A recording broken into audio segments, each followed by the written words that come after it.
Hello students, a very good morning to you all. तो अभी हमारी जो वीडियोस है काफ़ी लेट आई हैं, मुझे ये बिल्कुल पता है।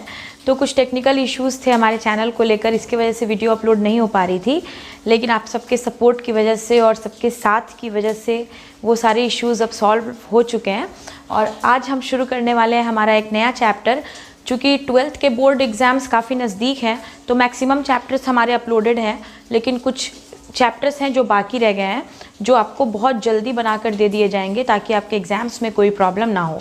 जहाँ तक CBSE बोर्ड की बात है तो वो सारे वीडियोस रेडी हैं, वो सारे चैप्टर्स रेडी हैं जो आपके फर्स्ट टर्म में आने वाले हैं। लेकिन मॉलिक्यूलर बेसिस की कुछ वीडियोस बाकी है जो आपको इसी मंथ में मिल जाएगी।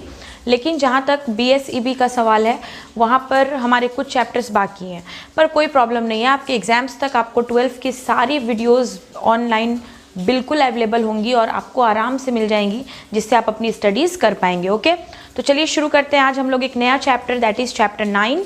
चैप्टर 9 के लिए बहुत सारे लोगों की डिमांड थी कि चैप्टर 9 की वीडियोस मैम आप बना दो। चैप्टर 9 के, चैप्टर 7 के, चैप्टर 10 के वीडियोस आप डिमांड कर रहे हो। तो सबसे पहले मैं चैप्टर 9 बना देती हूँ, क्योंकि चैप्टर 9 से कुछ समराइज क्वेश्चंस पूछे जाते हैं और इससे कुछ 1 मार्क क्वेश्चंस काफ़ी ज़्यादा बनते हैं and it is very easy to understand. तो चलिए शुरू करते हैं अपना चैप्टर नंबर 9। और हमारा चैप्टर नंबर 9 है strategies for enhancement in food production.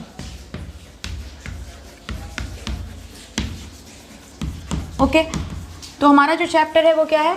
Strategies for enhancement in food production. मतलब क्या होता है? सबसे पहले आप ये समझ लो कि स्ट्रैटेजीज का मतलब होता है प्लानिंग करना, कि आपकी क्या प्लानिंग है और यहाँ पर हमें किस चीज़ की प्लानिंग करनी है? फूड प्रोडक्शन के इन्हांसमेंट की। इन्हांसमेंट का मतलब होता है किसी चीज़ को इंक्रीज़ करना, किसी चीज़ की वैल्यू बढ़ाना। यानी कि हम क्या ऐसी प्लानिंग करें जिससे हमारा जो फूड प्रोडक्शन है, जो भी फूड्स हम ईट करते हैं, जो भी रिक्वायर्ड फूड प्रोडक्ट है, वो आराम से ग्रो करे और उसकी इन्हांसमेंट हो सके, उसकी वैरायटी बढ़ सके, उसका जो नंबर है, क्वांटिटी है, वो बढ़ सके। तो इसलिए हमने स्ट्रैटेजीज़ को अपनाना है। ठीक है, तो देखते हैं यहाँ पर क्या क्या चीज़ें पढ़ाई गई हैं। मैं सबसे पहले आपको कंसीडर कर दूँ, इस चैप्टर को सबसे पहले 2 पार्ट में बांट दिया गया है। सबसे पहली चीज़ जो बांटी गई है that is animal breeding. Number 1 is animal breeding and number 2 is plant breeding. Number 2 is plant breeding. यानी कि एनिमल ब्रीडिंग और प्लांट ब्रीडिंग, इस 2 पार्ट में हमने इस पूरे चैप्टर को क्या किया है? बांट दिया है। ओके, तो सवाल ये है कि एनिमल ब्रीडिंग और प्लांट ब्रीडिंग में बांटने का क्या पर्पस रहा होगा? तो देखिए, फूड प्रोडक्शन की बात हो रही है, तो there are many types of food used in the form of animals also and there are many types of foods we get from plants also. Because plants और एनिमल्स दोनों ही हमारे लिए एक फूड का सोर्स बनते हैं, इसलिए हमें इन दोनों की प्रोडक्शन को क्या करना होगा? इंक्रीज करना होगा। इसलिए इस चैप्टर को 2 पार्ट में बांट दिया गया है। तो हमारा पहला स्ट्रैटेजी जो है वो एनिमल ब्रीडिंग के रिगार्ड्स में है। आपके सिलेबस में पहले एनिमल ब्रीडिंग को शुरू किया गया है। तो एनिमल ब्रीडिंग की बात अगर हम करते हैं तो एनिमल ब्रीडिंग में हमें कुछ टर्म्स पढ़ने हैं, जैसे for example what is the meaning of live stock. सबसे इंपॉर्टेंट टर्म जो NCERT में सबसे पहला शब्द दिखेगा आपको, and it is related width of course animal husbandry. ये जो टर्म है ये एनिमल हस्बेंड्री से रिलेटेड है। तीसरा हमें पढ़ना है एनिमल ब्रीडिंग। एनिमल ब्रीडिंग, ठीक है। तो ये 3 ऐसे इंपॉर्टेंट टर्म है जो हम एक साथ कंसीडर करेंगे and we will start with our animal breeding topic. यानी कि एनिमल ब्रीडिंग पढ़ने के बाद हमारा जो कॉन्सेंट जाएगा वो जाएगा प्लांट ब्रीडिंग के लिए। ठीक है, तो चलिए शुरू करते हैं हमारा चैप्टर। सबसे पहले हम बात करते हैं एनिमल ब्रीडिंग की, कि what is the meaning of animal breeding. देखिए, एनिमल्स ब्रीडिंग का मतलब होता है कि एनिमल्स के बीच में मेटिंग कराना, यानी कि एनिमल्स में रिप्रोडक्शन कराना, और रिप्रोडक्शन इस तरह से कराना ताकि इनकी जो ब्रीड हो वो हर तरह से वैल्यूएबल हो। यानी कि रिप्रोडक्शन करने के बाद, इनकी मेटिंग होने के बाद जो ये यंग वंस प्रोड्यूस करें, इनका जो नया संतान आए, इनकी जो नई प्रोजीनी आए, उसमें हर तरह की क्वालिटीज़ होनी चाहिए। मीन्स उसके अंदर वैल्यूएबल क्वालिटीज़ कैसे आएंगी, कैसे एक एनिमल से हम एक यंग वंस को फुल्ली डेवलप्ड बनाकर प्रोड्यूस करा सकते हैं, this is the main technique of animal breeding. और साथ ही साथ मैं आपको बता दूँ कि एनिमल ब्रीडिंग के साथ हमें एनिमल हस्बेंड्री को लेकर भी कई सारी बातें बताई गई हैं। एनिमल हस्बेंड्री का मतलब ही होता है टेकिंग केयर ऑफ एनिमल्स। हम एनिमल्स का ध्यान रखते हैं, उनको प्रॉपर केयर और मैनेजमेंट के साथ रखते हैं ताकि उनके अंदर वो सारी अडेप्टिबिलिटी और सारी सुविधाएं आ सके जिससे वो ज़्यादा से ज़्यादा फूड का प्रोडक्शन कर सके। और एनिमल हस्बेंड्री के अंतर्गत हमें 3-4 तरह के हस्बेंड्री मेथड अलग अलग ऑर्गेनिजम्स के लिए पढ़ाए गए हैं। ठीक है, तो सबसे पहले हम आपको कुछ डेफिनेशंस बता देते हैं। What is the meaning of livestock, what is the meaning of animal husbandry. तो चलिए अपना चैप्टर शुरू करते हैं। Firstly we will start with the term animal husbandry. सबसे पहले हम स्टार्ट करेंगे एनिमल हस्बेंड्री से कि एनिमल हस्बेंड्री किसको कहा जाता है। ओके, तो हमारा जो टर्म है that is animal husbandry. Okay, तो एनिमल हस्बेंड्री की जब बात होती है तो हमारा एक सिंपल डेफिनेशन जो होगा इसके लिए वो यही हो सकता है, it is the process of management of taking care of animals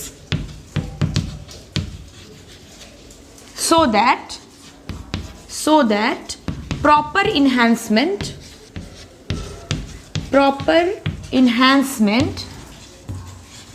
in production of food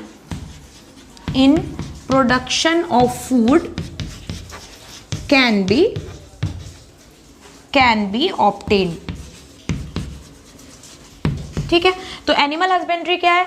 animal husbandry एक ऐसी प्रक्रिया है, एक ऐसा प्रोसेस है जिसमें हम एनिमल्स के केयर को मैनेज करते हैं, एनिमल्स का ध्यान रखते हैं ताकि अगर उनका प्रॉपर ध्यान होगा, उनका प्रॉपर खान पान होगा, उनका प्रॉपर न्यूट्रिशन होगा तो जाहिर सी बात है कि उनसे हम ज़्यादा से ज़्यादा फूड को प्रोड्यूस करा लेंगे और इसी प्रोसेस को कहा गया एनिमल हस्बेंड्री। ओके, तो ये था हमारा term that is animal husbandry. और अब हम बात करते हैं एनिमल हस्बेंड्री से ही जुड़े हुए टर्म के बारे में that is live stock.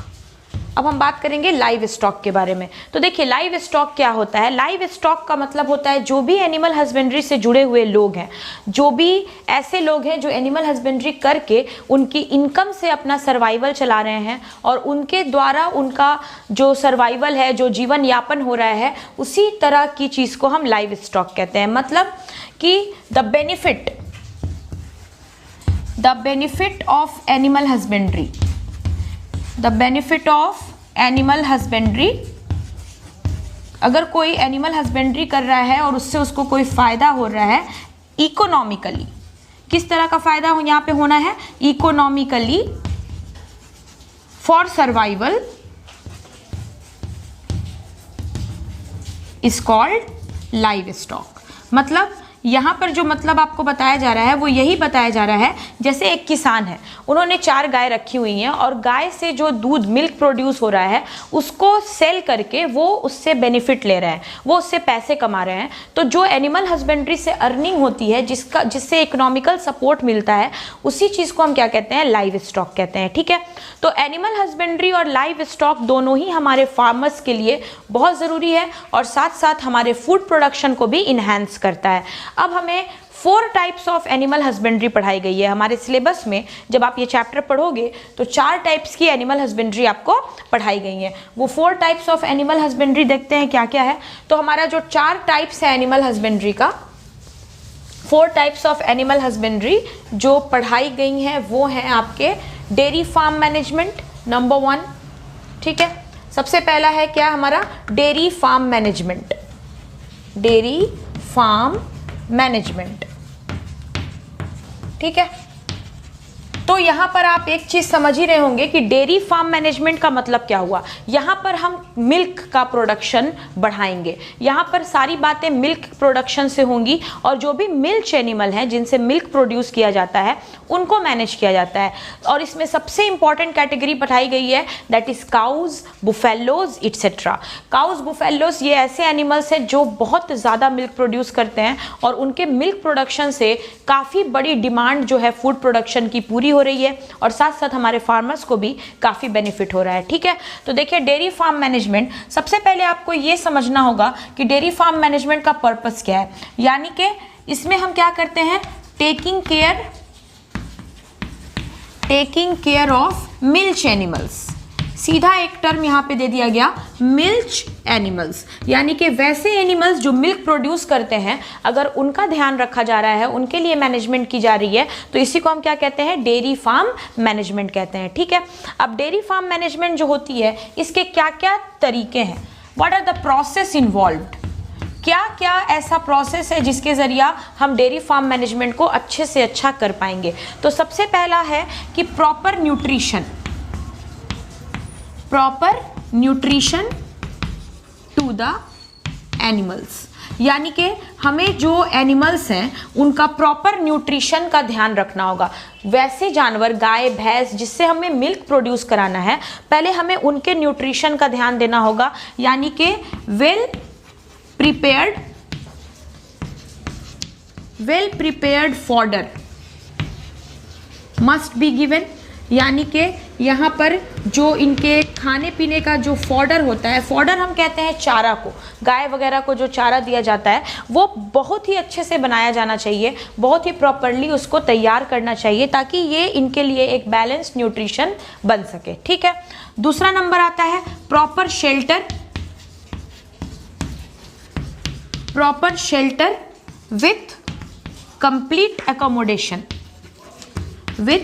Complete accommodation must be given, यानी कि इनको जो इनके रहने की जगह है वहाँ पर हर तरह की सुविधाएं होनी चाहिए। इनका जो शेल्टर है वहाँ पर हाई सनलाइट, रेनफॉल, इन सब का ध्यान रखते हुए, हर तरह के क्लाइमेटिक कंडीशन का ध्यान रखते हुए हमें इनको प्रॉपर शेल्टर देना चाहिए जहाँ ये बहुत ही आराम से रह सके। ठीक है, तीसरा क्या होता है, regular health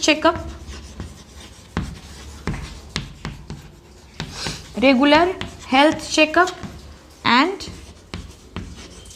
complete regulation।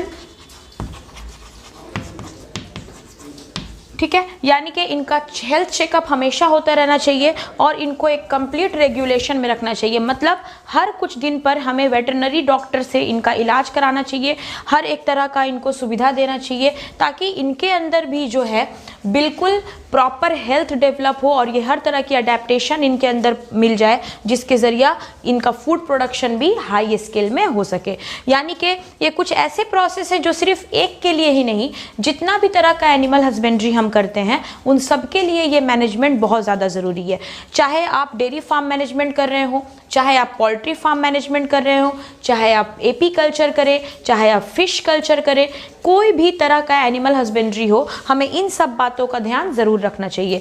What is the proper method of animal husbandry, आपसे एग्जाम में क्वेश्चन पूछा जा सकता है, What do you mean by animal husbandry and what is the proper method of doing it? Animal husbandry से आप क्या समझते हैं और क्या सही तरीका है जिससे एनिमल हस्बेंड्री हो सके। तो आप आराम से आंसर कर सकते हो कि एनिमल हस्बेंड्री में हम एनिमल्स का टेकिंग केयर करते हैं। क्यों करते हैं? क्योंकि हम उन लोगों से ज़्यादा फूड का प्रोडक्शन करा सके और उसके लिए जो मेथड्स बताई गई है, this is a common method for all. मैंने डेयरी फार्म के लिए लिखा है पर ये पोल्ट्री फार्म के लिए भी वैलिड है, ये आपके एपी कल्चर जो आपके सिलेबस में है उसके लिए भी है, ये आपके फिशरी कल्चर के लिए भी है, सबके लिए है। तो यहाँ पर हमें डेयरी फार्म मैनेजमेंट बताई गई। अब हम बात करते हैं कि डेयरी फार्म मैनेजमेंट में बेसिकली हम बात करेंगे काउज एंड बुफेलोज की। तो काउज जो होती हैं इनके अंदर मिल्क प्रोडक्शन का स्केल होता है। ठीक है, तो काउज जो होती हैं जिनका बायोलॉजिकल नेम जो है this is Bos indicus. The Indian cows are Bos indicus. Bos indicus जो है, जो इनको काउज हम कहते हैं simply and the biological name is Bos indicus. तो इनके अंदर मिल्क प्रोडक्शन की कैपेसिटी होती है और मिल्क से काफ़ी तरह के फूड प्रोड्यूस होते हैं। जैसा कि आप जानते हैं milk is a complete food, ऐसा कहा जाता है क्योंकि मिल्क के अंदर हर वो इम्पॉर्टेंट नरिशमेंट है, इम्पॉर्टेंट न्यूट्रिएंट है जिसकी आवश्यकता हर किसी को होती है। तो यहाँ पर हमें कुछ काउस की फैमिलीज और काउस की स्पेसीज के बारे में एक दो एग्जाम्पल याद रख लेना है। You can take the screenshot first. तो ये हुआ आपका process of animal husbandry management और ये डेयरी फार्म मैनेजमेंट की डेफिनेशन हो गई। तो चलिए देखते हैं काउस की किस किस स्पेसीज के बारे में हमें बताया गया है। तो काउस की 2-3 स्पेसीज है जो आपको याद रखना है। अगर हम बात करें number 1 indigenous species, indigenous species, तो काउ की इंडिजेनस स्पेसीज जो है इसमें हमें एक नाम हमेशा याद रखना है, दैट इज रेड सिंधी। दूसरी स्पेसीज आप याद रख लो साहीवाल, ठीक है। ये 2 स्पेसीज इंडिजेनस ब्रीड है, यानी कि इंडियन ब्रीड की ये गाय हैं, ये इंडिया के ब्रीड से डेवलप होती हैं। और यहाँ पर ये 2 नाम काफ़ी ज़्यादा इंपॉर्टेंट, क्योंकि इनके अंदर बहुत ही लार्ज अमाउंट में न्यूट्रिशियस मिल्क प्रोड्यूस करती हैं ये, तो that is our indigenous breed. Number 2 हम बात करते हैं एग्जॉटिक ब्रीड की। एग्जॉटिक ब्रीड, तो हमारे एग्जॉटिक ब्रीड की मैं बात करूं तो एग्जॉटिक ब्रीड में हमारे पास है होल्स्टेन फ्रेशियन,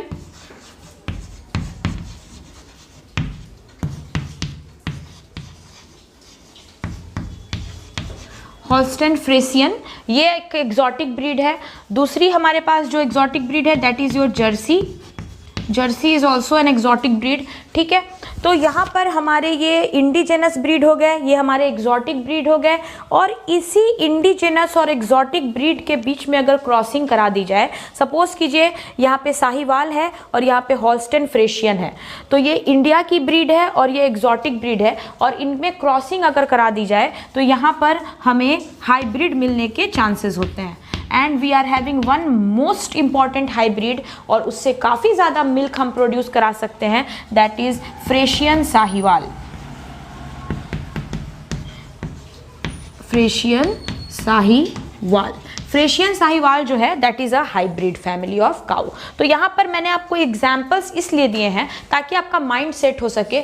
यहाँ पर इंडिजेनस ब्रीड जो कि टोटली इंडियन काउस की ब्रीड है, लेकिन एग्जॉटिक ब्रीड्स भी होती हैं। तो एग्जॉटिक ब्रीड्स, इंडियन ब्रीड्स, इन दोनों में मेटिंग्स हो जाती हैं, तो हम इनके द्वारा प्रोड्यूस करा सकते हैं। ये आपको आगे पढ़ाया जाएगा, how we can produce hybrid from 2 breeds. तो इसी को तो एनिमल ब्रीडिंग कहते हैं। एनिमल ब्रीडिंग जो हम आगे पढ़ने वाले हैं उसमें इन ब्रीडिंग और आउट ब्रीडिंग की टेक्निक्स बताई गई है। फिलहाल आप ये समझें कि इन काउस की इंडिजेनस, एग्जॉटिक और हाइब्रिड, ये 3 फैमिलीज आपको याद रखनी है। तीनों में से एक एक एग्जाम्पल्स आपको माइंड में सेट रखना है, कोई भी आपसे ऑब्जेक्टिव क्वेश्चंस में पूछा जा सकता है। तो ये हुआ हमारा डेयरी फार्म मैनेजमेंट। अब डेयरी फार्म मैनेजमेंट का रिजल्ट क्या होता है? What is the result of dairy farm management? Of course we have to produce hectares of milk, large amount of milk, ताकि हमारा जो फूड प्रोडक्शन स्ट्रैटेजी है वो पूरा हो सके। और मिल्क मेड प्रोडक्ट्स जो होते हैं, बहुत सारे मिल्क मेड प्रोडक्ट्स होते हैं जो कि हमारे लिए न्यूट्रिशियस होते हैं, वो आराम से हम बना सके, और साथ साथ हमारे फार्मर्स की जो लाइव स्टॉक है वो भी डेवलप हो सके। तो कई जगह पर डेयरी फार्म मैनेजमेंट जो है वो चल रहे हैं और उसको काफ़ी ज़्यादा डेवलप किया जा रहा है। तो this is our first animal husbandry, that is dairy farm management. अब हम आते हैं हमारे सेकेंड एनिमल हस्बेंड्री कैटेगरी पे, that is our next is poultry farm management. अगर हम बात करते हैं नेक्स्ट कैटेगरी की, that is poultry farm management.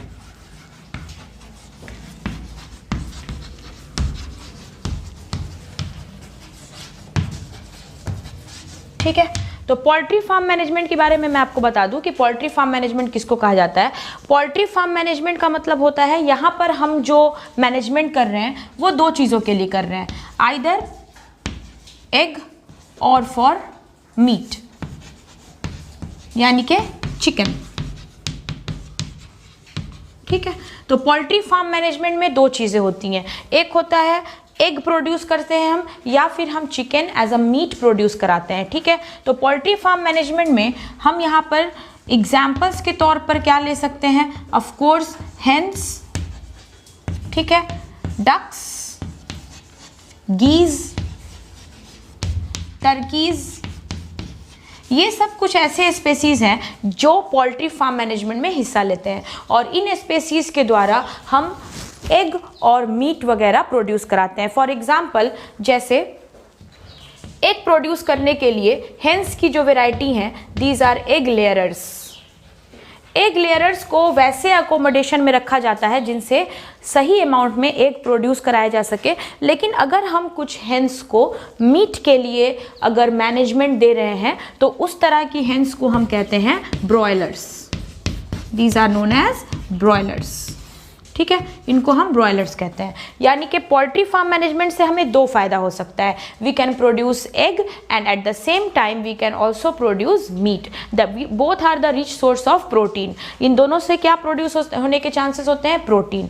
तो प्रोटीन के लिए एग हो या मीट हो, ये दोनों हमें पोल्ट्री फार्म मैनेजमेंट से आसानी से मिल सकता है। तो this is our poultry farm management. ठीक है, तो यहाँ पर जो चीज़ बताई गई है कि इसमें मैंने मैनेजमेंट इसलिए नहीं लिखा क्योंकि इसको मैनेज करने का भी सेम वही तरीका है जो एक काऊ के मैनेजमेंट के लिए है। इन्हें भी हमें प्रॉपर शेल्टर देना होता है, इन्हें में भी हमें प्रॉपर अडेप्टेशन देनी होती है एंड ऑल दैट। तो this was your poultry farm management. इन सबसे बहुत ही सिंपल और बेसिक क्वेश्चंस ही आते हैं जो आपको याद रखने हैं। लेकिन मैं आपको बता दूं, इससे एक डिसऑर्डर याद रखने हैं। अक्सर हेंस से रिलेटेड एक डिसऑर्डर पूछा जाता है कि हेंस में एक डिसऑर्डर बताइए। तो हेंस में एक डिसऑर्डर आप बता सकते हैं, that is Ranikhet disease. Ranikhet disease that is a infection. और इस इन्फेक्शन में क्या होता है, जो हेंस होती हैं उनके स्टूलिंग ग्रीन हो जाती है और साथ साथ उनके अंदर बहुत ही लेस कॉन्शियसनेस रहती है, means they are unconscious type, और उनमें एग प्रोड्यूस करने की क्षमता भी, कैपेसिटी भी खत्म हो जाती है। ठीक है, तो this is the case of disease in hens. ठीक है, अब हम बात करते हैं आगे, that is next category is our fish culture. ठीक है, अब हमारी अगली कैटेगरी आ रही है number 3, that is fish farming. Fish farming, ठीक है, फिश फार्मिंग को पीसी कल्चर भी कहा जाता है। It is also known as pisciculture. इसको हम लोग पीसी कल्चर भी कहते हैं। ठीक है, तो मैं आपको बता दूं फिश फार्मिंग के बारे में कुछ इंपॉर्टेंट बात। फिश फार्मिंग जो है इसका एक बहुत ही इकोनॉमिकल लेवल जो है बहुत ही ज़्यादा हाई है, क्योंकि फ़िश जो होती हैं वो एक्सपोर्ट की जाती हैं, क्योंकि बाहर में इसकी काफ़ी ज़्यादा डिमांड होती है। कई तरह के मेडिसिन्स जो हैं वो फ़िश के फिंगरलिंग्स या फ़िश एग्स को यूज़ करके बनाए जाते हैं। तो इसका एक्सपोर्ट इतना ज़्यादा है कि हम काफ़ी ज़्यादा अर्निंग हमारे इंडिया के फार्मर्स को फ़िश फार्मिंग से, पीसी कल्चर से होती है। तो देखिए, पीसी कल्चर को बेसिकली अगर हम लोग देखें तो पीसी कल्चर जो होता है इसमें दो तरह का फिश फार्मिंग बताया गया है।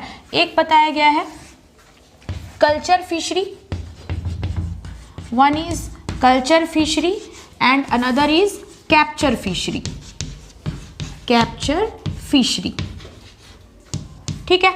तो मैं जब कल्चर और कैप्चर फिशरी की बात कर रही हूँ तो मैं आपको बता दूं, कल्चर फिशरी जो होती है वो proper accommodation, proper government management, reverse, बड़े बड़े से पॉन्ड्स, लेक्स बनाकर एक प्रॉपर तरीके से की जाती है, जिसका एक ही मोटिव होता है कि अगर कंप्लीट अमाउंट में फ़िश प्रोड्यूस होगी, एक्सेसिव अमाउंट में फ़िश का प्रोडक्शन होगा तो उससे हमें इकोनॉमिकल बेनिफिट मिलेगा। लेकिन कैप्चर फिशरी ये वैसे लोग करते हैं जो मतलब इलीगल तरीके से फ़िश को यूज़ करना, जैसे फॉर एग्जांपल अगर उनको अपने सर्वाइवल के लिए कुछ पैसे चाहिए होते हैं तो वो किसी के तालाब से, किसी के पोखरे से कुछ मछलियाँ पकड़ते हैं और उसको मार्केट में सेल कर देते हैं। Means there is no any legal way of catching the fee, तो उसको हम क्या कहते हैं, कैप्चर फिशरी कहते हैं, है ना। मतलब कैप्चर फिशरी क्या है, is a illegal method of catching fish, ठीक है, फॉर सर्वाइवल, यानी कि अपना सर्वाइवल करने के लिए, अपना जीवन यापन करने के लिए, अपने पैसे कमाने के लिए अगर इलीगल तरीके से मछली को पकड़ लिया गया और उसको मार्केट में सेल कर दिया गया तो that is a capture fishery.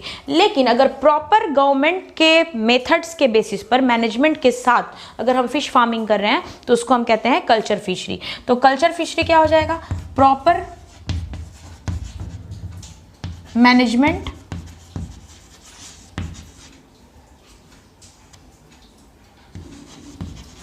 Proper management of fishing under government control. यानी कि गवर्नमेंट के कंट्रोल के साथ अगर हम प्रॉपर तरीके से फिश फार्मिंग करें तो this is known as culture fishery. ठीक है, अब कल्चर फिशरी जो है वो दो तरह की बताई गई है। अगर मैं इसकी दो कैटेगरी आपको बताऊं तो कल्चर फिशरी को हमने दो कैटेगरी में लिया है, एक है इनलैंड फिशरी और दूसरा होता है मैरीन फिशरी।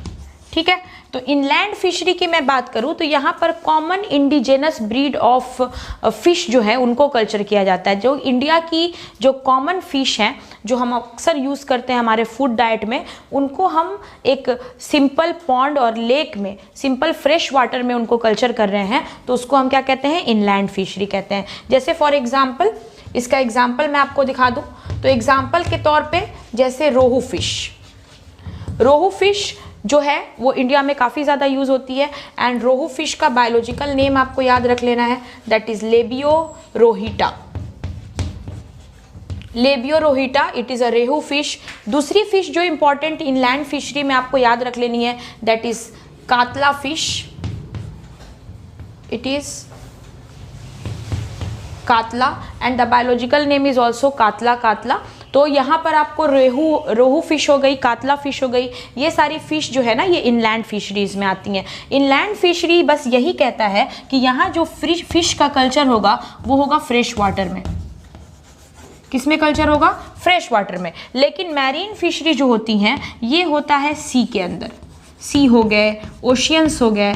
तो इन सब जगह पर अगर हम कल्चर कर रहे हैं, समुद्री मछलियों का कल्चर कर रहे हैं, तो इसको हम क्या कहते हैं, मैरीन फिशरी कहते हैं। अगर समुद्री मछली के एग्जाम्पल्स की बात की जाए तो जैसे बॉम्बे डक,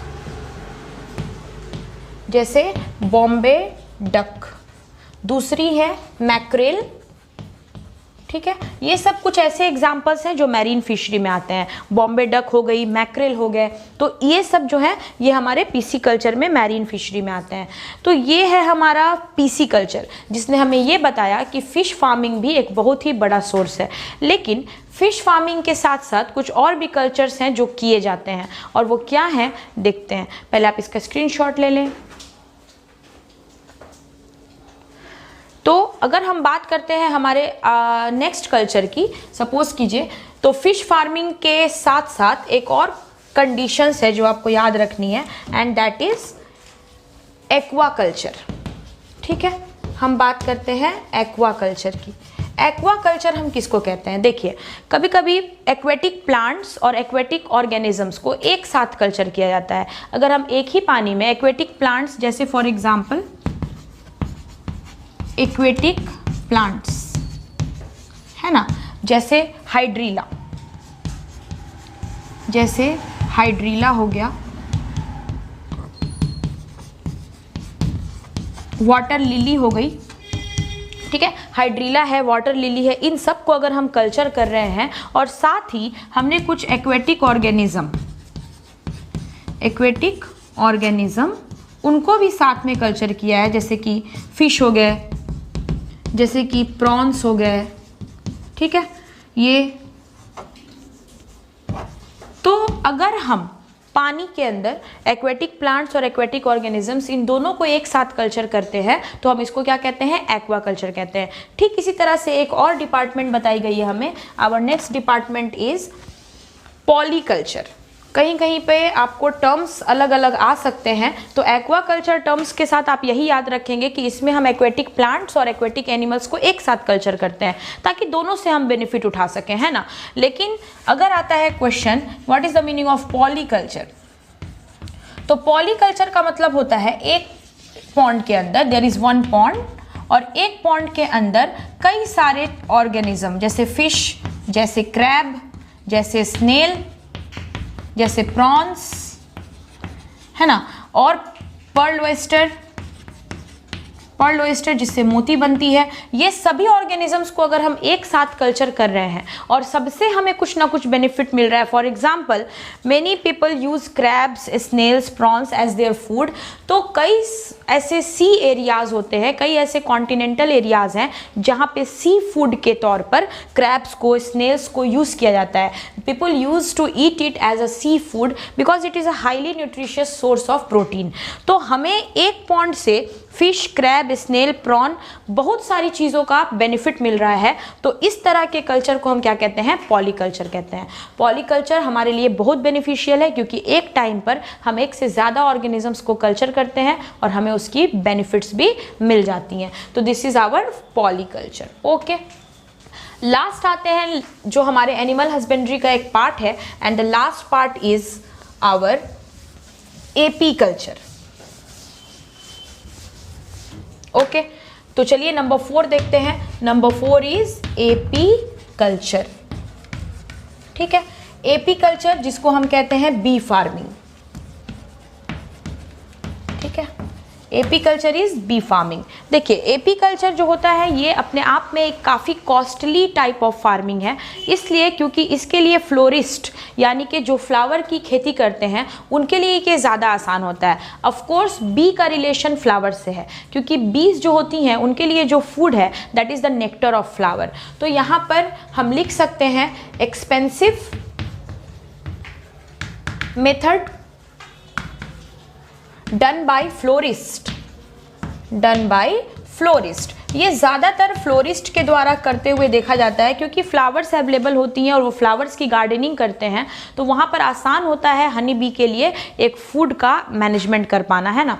तो हमारी जो हनी बी होती हैं, हनी बी की कॉलोनी होती है, इनके कॉलोनी में 3 सदस्य होते हैं। हनी बी की कॉलोनी की अगर मैं बात करूं, हनी बी को सोशल एनिमल कहा गया है क्योंकि जैसे हमारे यहाँ क्या होता है, हमारे यहाँ अलग अलग लोग हैं और उनका काम बटा हुआ है अलग अलग। आपके फैमिली में 4 लोग हैं तो चारों को अलग अलग काम दिया गया है। ठीक उसी तरह से हनी बी की फैमिली में क्वींस होती हैं, ठीक है, ड्रोन्स होते हैं और वर्कर होती है, यानी कि इन सब का काम अलग अलग होता है। और क्वीन, ड्रोन और वर्कर्स में जो क्वीन होती है ये बनाती है royal jelly. Royal jelly is produce by queen, और रॉयल जेली बहुत ही न्यूट्रिशियस सब्सटेंस होता है जो अगर एक बेबी क्वीन को, बेबी हनी बी को दिया जाए तब वो क्वीन बनकर ही डेवलप होती है। तो रॉयल जेली का प्रोडक्शन करना क्वीन का काम होता है। ड्रोन जो होते हैं दीज आर फॉर फर्टिलाइजेशन, ये फर्टिलाइजेशन के लिए रिक्वायर्ड होते हैं क्योंकि इनके अंदर स्पर्मेथिका प्रोड्यूस होता है और ये अपने स्पर्मेथिका के द्वारा क्वीन को फर्टिलाइज कर देते हैं। तो ड्रोन का रिक्वायरमेंट फर्टिलाइजेशन के लिए है।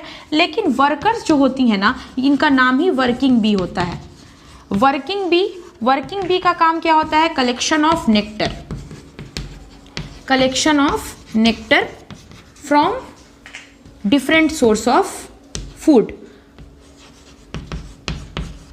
From different sources. मतलब सीधी सी बात यह है कि नेक्टर कलेक्ट करना, फूलों से रस कलेक्ट करना और शहद बनाना, ये काम किसका होता है? वर्किंग बीज का होता है। तो वर्किंग बीज जो होती हैं ये हनी प्रोड्यूस करवा देती हैं क्योंकि इनके पास अलग अलग तरह के फ्लावर्स के पास जाकर वहाँ से ये नेक्टर कलेक्ट करती हैं और नेक्टर कलेक्ट करके वो इनसे हनी प्रोड्यूस कराती हैं। ठीक है, तो हमारी जो इंडियन हनी बी होती हैं इनको कहा जाता है एपीज इंडिका।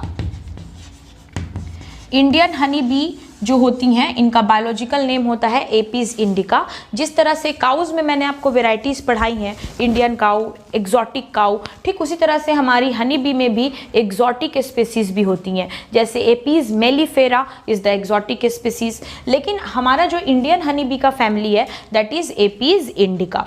और अब बारी आती है कि हनी बी से हम क्या प्रोड्यूस कराते हैं? ऑफकोर्स हनी प्रोड्यूस कराते हैं। ठीक है, हनी जो होता है ये एक highly nutritious protein rich substance होता है और हनी जो होता है इसके कई सारे मेडिसिनल वैल्यू हैं। हनी का आपसे मेडिसिनल वैल्यू पूछा जा सकता है कि हनी का इस्तेमाल हम किस किस मेडिसिनल वैल्यू में करते हैं। तो सबसे पहले मैं आपको बता दूं कि Honey is a best skin toner, ये एक स्किन टोनर है। सेकेंड, ब्लड प्यूरिफायर, ये ब्लड को भी क्या करता है? प्यूरिफाई करता है। तीसरा, प्रोटीन सोर्स, ये एक प्रोटीन का सोर्स होता है। यानी कि हनी के मदद से हमारी स्किन को नरिशमेंट मिल सकती है। हनी जो होते हैं ये ब्लड प्यूरिफायर हैं और हनी के मदद से हमारे बॉडी में प्रोटीन को बैलेंस किया जा सकता है। स्किन टोनर ये बहुत सारे कॉस्मेटिक्स में यूज़ होते हैं जो हमारे स्किन को नरिश करता है, हेल्दी करता है, ठीक है।